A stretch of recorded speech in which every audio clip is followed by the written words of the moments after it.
theih Mizo pa Vawksa Siamdan a then chuan Nagamese style an tema se Mizo style in kan siam ani hi tian marcha te green bean te alu le bokbon ne kan mixa kan chuang chet ani chuan nakina hian amin tunaya aton min deuh huna ei an kam kan thlak le anga chuan adang chu ei ni mai marcha pui kan thlaka tomato kan thlaka red pepper kan thlaka chuan enge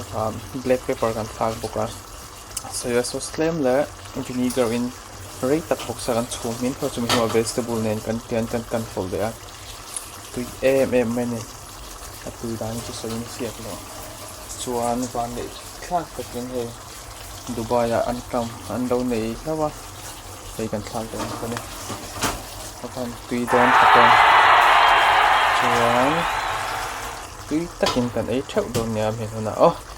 kan lo me